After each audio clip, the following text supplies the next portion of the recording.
So hey y'all, I'm back with another video. So tonight's video is yet again another Chioma Chats video on camera edition. Y'all already know what's coming. Let's go ahead and cue that theme song. Chioma Chat. Chioma Chat. Chioma Chat. Chioma Chat. Chioma Chat. Say Chioma Chat. Chioma Chat. Chioma Chat. Say Chioma Chat. Chioma Chat. Say Chioma Chat. Chioma Chat. Say grab a snack and bring it back. Hey, Chioma Chat. It's Chioma Chat. Hey, yeah, boom. Hey guys, I'm back with another video. I hope you guys love the consistency. I'm feeling like I'm in my groove. Again, I'm still looking to set up a filming room. This is not going to be my permanent setup, but you know, it's kind of cozy a little bit just for now, just for me to be back on screen. But stay tuned, maybe in the next like month or so. I'm very busy for my filming room to be set up and to have a different backdrop and just a different look. Okay, so by the title, we are going to be talking about a creator who honestly had the internet in a chokehold for a minute and maybe still does, right? And that is Cooking with Kaya. Now, if you've been on TikTok even a little bit for like the last few months, maybe into last year, you've definitely seen her, okay? She is the girl who cooks in crop tops and booty shorts and always throws in a little twerk while frying some salmon, right? It seems like she can make steak, potatoes with some type of greens that is her go-to meal. And of course, she has the one theme song that is honestly kind of catchy. Y'all already know the one, the Cooking with Kaya. Cooking with Kaya. Cooking with Kaya. That's what it is. She cooks, she cleans, she does it all. Us girlfriends, us wives can't cook like her. That's basically what her motto is, right? Girl, I could steal your man with this dinner I just cooked, bro. Take a good look. Welcome to another video with Cooking with Kaya. Cooking with Kaya. Cooking with Kaya. So Kaya blew up quickly, and not just because she can cook, right? She knew exactly what she was doing, leaning into the male gaze and playing the role of the ideal girlfriend and basically teasing women online by implying that she could steal their man with a plate and a little shake, okay? And of course, the men were eating it up. But women, not so much, right? But lately the conversation on Kaya has kind of shifted. Kaya recently got dragged online after allegedly twerking on another man while she was in a relationship during Cenat Streamer University. And some girls at the event also accused her of being standoffish and basically unapproachable, if you will. No, deadass, I'm not even making that up. Like, I was like, hey girl, and I started dancing. I had seen her and I was like, cooking with Kaya, and she was like, fuck. Damn, bitch, okay. Because one thing about it, I'm trying to support every single body. And I'm trying to support you too, Cooking with Kaya. So yes, I did your little dance, and she looked at me like I was crazy with an attitude. And I'm like, nobody has done that on campus. But she did. But maybe she has a different vibe on stream.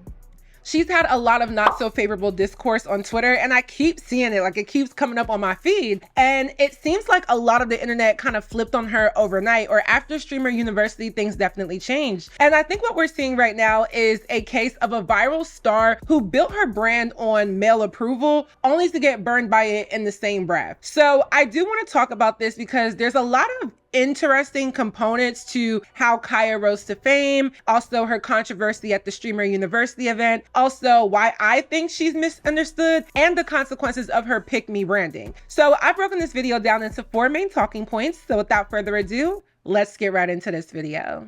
So point number 1 is the rise of Cooking with Kaya. So Kaya didn't just blow up out of nowhere, okay? Her rise was very strategic, very intentional, and deeply rooted in like TikTok, or shall I say social media's obsession with aesthetic and virality, and also controversy. I feel like that's what people tune into. And what set her apart from the average food creator was basically her presentation. She made cooking sexy, okay? She wasn't just filming recipes, she was performing them. Tight outfits, she had her makeup done, or just, you know, at least lashes done. Camera was angled right, the music bumping in the background, and of course, her catchy theme song, Cooking with Kaya. It was giving reality TV meets Food Network meets Instagram baddie, basically. And then came the taglines like, you know, I can take your man with a plate, or your girlfriend can't cook like me, and this is what I do that she don't, okay? She was basically poking the bear, and the internet responded exactly how she wanted to. Women were kind of mad,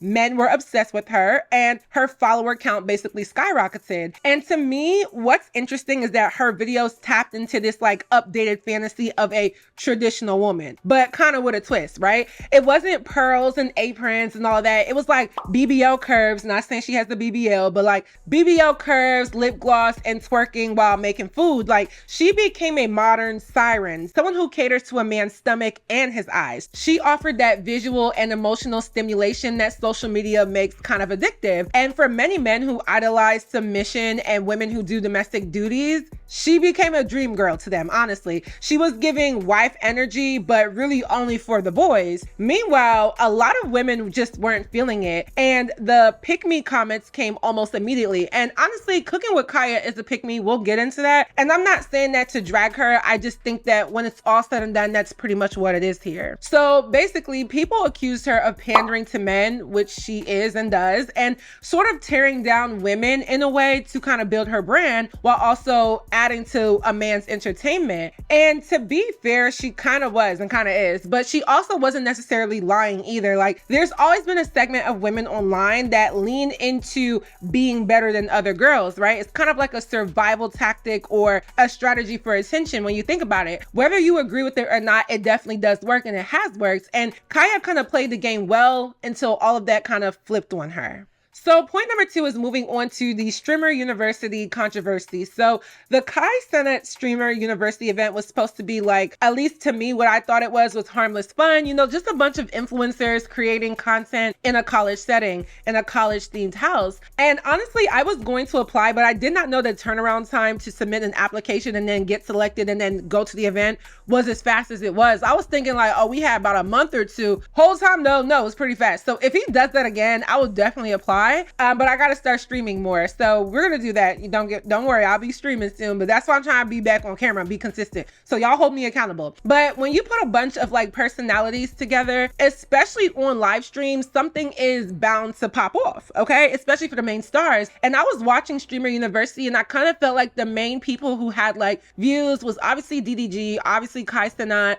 I would definitely say India Love. I don't think Duke Dennis was even streaming like that for real, but they were the main names that I saw when I got on there. And I did tune into people who were lesser known as well because I wanted to support them. So for Kaya, things definitely did pop off. A clip went viral of her twerking on another man or twerking in a circle, and I guess like men were grabbing her butt or something like that. And honestly, almost immediately, Twitter, TikTok, Reddit, you name it, kind of went wild. And why is that? It's because allegedly Kaya had a boyfriend, which I never knew, right? And given her entire internet persona is kind of built on being the perfect loyal girlfriend experience, people kind of felt, well, men, but they kind of felt like she violated her own brand. And you already know how fast men on the internet will switch up on women. The same ones who were saying that she was wife material were now calling her a thought, saying that she was fake and dragging her for basically embarrassing herself. And that's the harsh truth about the kind of male validation that Kaya built her platform on. It's very much conditional. It's very much shallow. And honestly, the second you step out of their fantasy, they're basically done with you. We've seen this a lot. You don't get grace. You basically just get replaced. They'll find someone else. But the backlash didn't stop with men. Some of the women who were also at the Streamer University event, she made content saying that Kaya was pretty much standoffish, not really friendly, and had a bit of an attitude.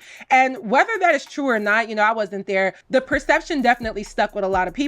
And I think that is very key here. When you build your brand around being the anti-girls girl, people will assume the worst of you when you're around other women. Like, that's just what it is. Even if you're just shy, even if you're just tired, they'll interpret it as rude or fake or snobby. And I think that's what the narrative was, because that's the character that you play online. And unfortunately for Kaya, being misunderstood at that event added fuel to the fire of everything that was going on. She wasn't just the girl who cheated on her man, if you want to call it that. She was also the girl who thinks she's better than everyone. And that is the energy that she has put online. And that combination turned the internet completely against her. So moving on to point number 3, is Kaya just misunderstood? Now, here's the thing with me, and this is where my empathy kicks in a little bit because we kind of do the same thing. I genuinely believe Kaya is a little bit misunderstood in some ways. Like, watching her more recent videos just for research for this video, you can definitely tell something has changed. She seems a little bit more withdrawn. Her usual energy is kind of muted. The theme song is quieter. The confidence is a little shakier. And it's clear that she's obviously been affected by the backlash. And honestly, that is very real. I'm just irritated. I feel like my name just gets slandered so much, and I really don't be doing nothing. Like, I literally don't be doing nothing. It's just always something. When it comes to my name, it's just always something. Like, it's so rare that I see positive stuff about me, and I literally don't do nothing. Like, nothing. Like, nothing could get worse than that. So it's just like all the hate and everything, like, nothing affects me no more. Like, it's like I have no feelings no more.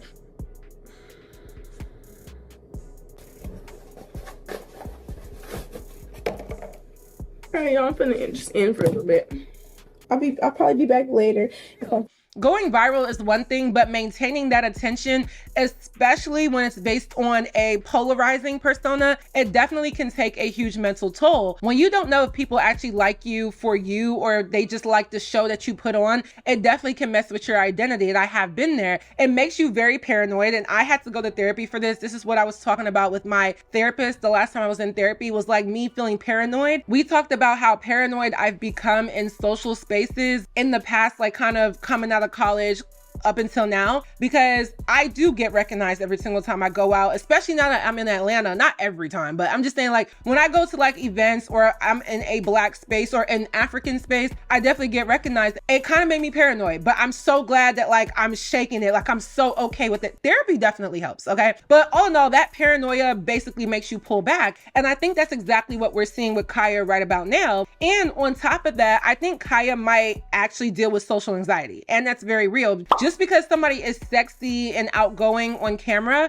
doesn't mean they're the same way in real life. We see it all the time with influencers who seem very bubbly online but are quiet in person. And that disconnect can come off as cold, but really it's just nervousness, it's nerves, it's insecurity. And I think Kaya might be struggling to balance her online persona with who she actually is. But again, that doesn't erase the fact that she created this persona. When you market yourself as better than other women, even in a joking way, even for entertainment, it creates enemies before you even walk into the room, before people actually get to know you. So while I do feel for her, I also understand why many people aren't rushing to defend her either. She made her brand off of being unrelatable to most women. And I'm not saying unrelatable where women can't cook, because I couldn't understand the hype. We could all cook the same place, right? But a lot of women don't use their domestic duties to like put other women down either, right? And now she's kind of looking for that sisterhood now that her fan base is kind of turning on her and it's not showing up. And I kind of understand why. Now, my fourth and final point is the trap of the pick-me persona, because that's what this is. Like, let's be real. Kaya built a persona around being the updated traditional woman. Basically, she cooks, she cleans, she looks good, she doesn't complain, and she throws it back while boiling water, okay? She basically said, I'm everything your girlfriend isn't, and I'll do it with a smile and be sexy. But the problem with that archetype is that it's not real, okay? And worse, it's not even sustainable. When you brand yourself as the perfect woman for men, you're not really creating a life. You're basically creating a performance, okay? And I think performances kind of require you to kind of upkeep them, right? As soon as you mess up, even if it's just a little, it's kind of over. Because men who praise pick-me behavior aren't doing it out of love because they care. No, they're doing it out of control. They're doing it for submission. They love the idea of a woman who will do anything for them without asking for anything in return. God forbid. But the second you show humanity, they take it personally and they turn on you. And that's exactly what happened to Kaya. One twerk, one alleged slip up, and now they've abandoned her. And now she's trying to pivot. But the women that she basically alienated in the beginning are just not interested in coming to her defense. And honestly, why should be? Even if it's just entertainment, the narrative that she pushed was still rooted in misogyny. And I told y'all this, and some people try to come for me, but it is what it is. Like, y'all want me to lie? I'm not gonna lie. But basically what she did kind of implied that other women were less valuable or less feminine or just less desirable because they didn't perform the same way that she did. So now she's kind of stuck. The men don't respect her anymore and women basically don't trust her. And that is the trap of the pick-me persona. It's a very lonely, very performative, approval-hungry cycle that honestly never ends well. So in conclusion, kind of just wrapping up my thoughts and thinking about like what's ahead for her, I kind of got to ask like, so where do we go from here, Kaya? Like, how do we get out of this? If I were her, I would take a long pause, not really like disappear from the internet, but kind of just recenter herself. Like she needs to ask herself, who is Kaya without the boobs out, without the twerks, without the crop tops, and without the theme song? Who is she when she's not trying to prove she's better than someone else's girlfriend or prove that she's desirable? Because I do believe there's potential for a real rebrand. brand. There are women who went viral for the wrong reasons and turned it into something authentic. So it's not that she can't do it, but to do that, Kaya has to also stop chasing male validation and start speaking to women, not to flatter them, not to beg them for support or anything, but just to be a real girl, you know, because that's what the people are craving online, especially in this era of the anti-influencer and the rebrand, the era where people are tired of the performance and people are basically tired of the pick-me, tired of the patriarchy being wrapped in pink bows and waist trainers, right? We just want authenticity. We just want sisterhood in most cases. And until Kaya stops trying to be what men want and starts figuring out what she wants, she'll keep running into the same wall. When your whole brand is built on being desired, it only takes one moment for that desire to turn into disgust. The internet loves a fantasy, okay? But it rarely protects the women who perform it. And Kaya may be misunderstood, but she also has to come to terms with the brand she created and decide who she wants to be beyond the male gaze. So that is it for this video. I hope you all enjoyed. Please let me know your commentary on my commentary down below. What do you think? What do you know? Let me know. If y'all haven't already, definitely support me on my journey to becoming this year's Miss Diaspora Nigeria USA 2025. The link is pinned. You guys can support my journey by donating to my link and also our stride to feed 50,000 families in Nigeria. So your donation definitely means a lot. And as always, don't forget to follow me on all of my social media networks, and I will see y'all in my next video. Bye, y'all. 8-ball, Philly plays, then I go to Jersey, I'm the cake boss. Barking with my dogs, running through y'all like I'm Saquon. Oh, you again? OMG, I'm getting pissed off. I've been past you, I lapped you, coming fast just like I seesaw. Nigerian girl, I'm somewhere hot, might go and get my wrist frost. I hate a hoe who like to tell she staying at the Ritz-Carlton. Yes, I'm a 10, I really am a 10. I'm throwing bows, I'm swinging R's, I hit that Carlton. Not going 50, 50, 50,